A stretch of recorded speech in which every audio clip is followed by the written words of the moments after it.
If you want your resume to stand out, impress hiring managers, and land you more interviews, listen up. These are 3 things to do and 3 things to absolutely not do. Do add a key skills section with high demand skills like these. This helps with ATS scans a lot. Also, give yourself a title under your name like this. Third thing you should do is add numbers to your bullet points. Here's a great example. Now, what not to do. First, do not include your exact address. No one's mailing you anything.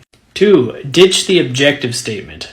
And 3, don't waste any space with references available upon request. To get a step-by-step breakdown on how to put all of that into action along with some additional tips, check out this challenge I built in the Alms app, which you really should check out anyway because there's a lot of people posting really helpful challenges like this in there. The link to the Alms app is in my bio, and it's free, so go check out my detailed resume writing tips there. You shouldn't be doing any of these on your resume. Putting your full address like this, put your city and state. Objective on your resume. Your objective already is to get a job. Putting your graduation date if you're old. Follow for more. This resume template is a job offer magnet for 2024, let me tell you why. The 2-column layout is nice and modern, easy to follow, and most importantly, it is designed using Microsoft's columns feature and not text boxes, so it's ATS friendly. And also, though it's modern, it has enough of the traditional features like obviously our experience, key skills, technical skills, professional summary that an employer can easily follow this and quickly get the information they need. The professional branding elements you see around the top and side also are amazing for catching the employer's eye, so you can plug in all your best stuff and get yourself keyword optimized using those sections. And of course, we have plenty of room for our professional experience. Resume templates and resources available in my bio. There is a company helping people launch their businesses for free. I had to tell you about it. I so wish this was available when I started out 4 years ago. It's called System.io, and they give you all the technology and training you need to start your business for free. They've got you set up with a website builder, sales funnels, email marketing, and they teach you how to set it all up. So you can sell your online courses, do your affiliate marketing, sell your digital products. They have literally everything you need, and it's free. Look, and it's all included. They only start charging you once you start to get really successful. And even then, it's still really affordable. Check out System.io today. There's a link in my bio.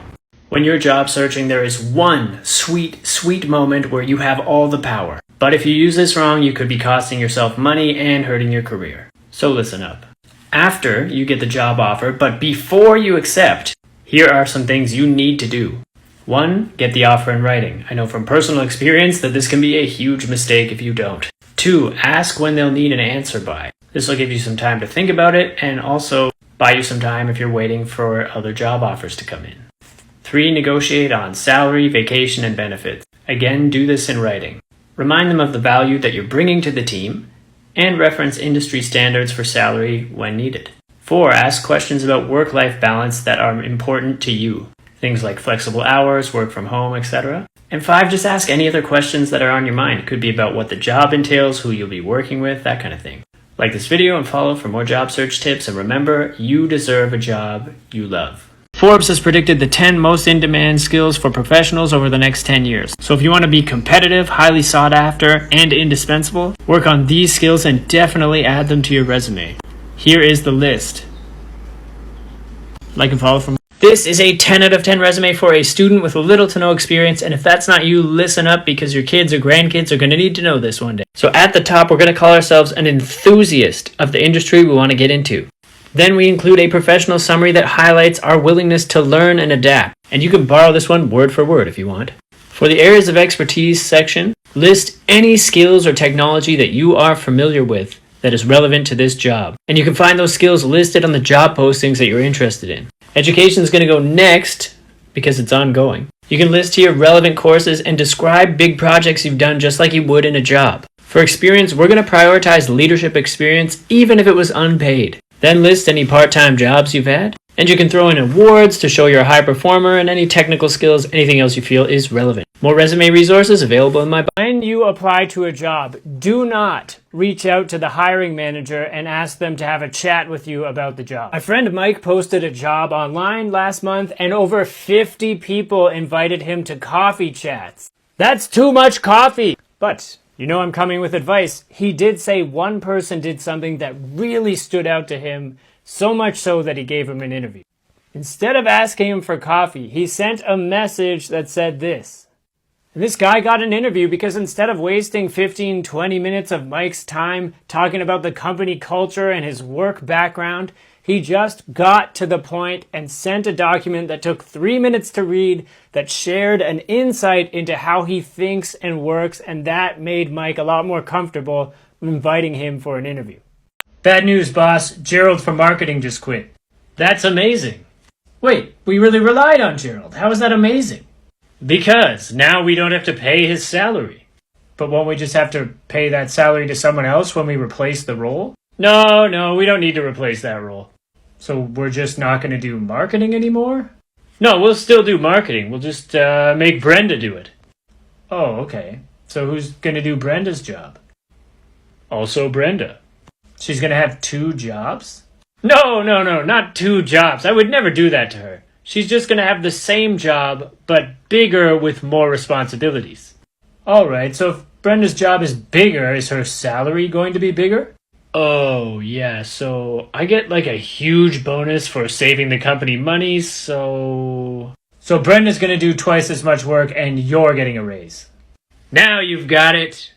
Okay, 4 questions to ask yourself to determine if you're qualified for a job that you want to apply to. Before I tell you what those questions are, it's important to know that what an employer posts on the job posting is not necessarily requirements, it's simply a wish list. So don't rule yourself out if you're not the perfect candidate, because the perfect candidate usually doesn't even exist. So the questions. Read the job posting carefully and then ask yourself these 4 things. Do I have the required education? Do I have the required number of years of experience?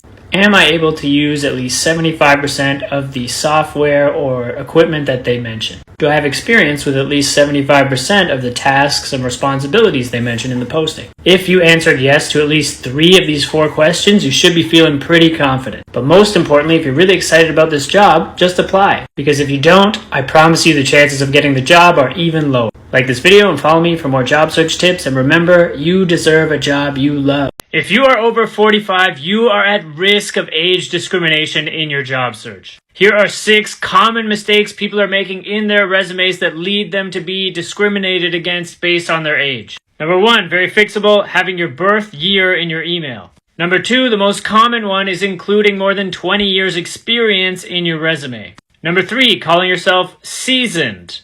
Number 4, using an old-fashioned resume template like this one. And if you need to update your resume template, you can find some great ones I created here.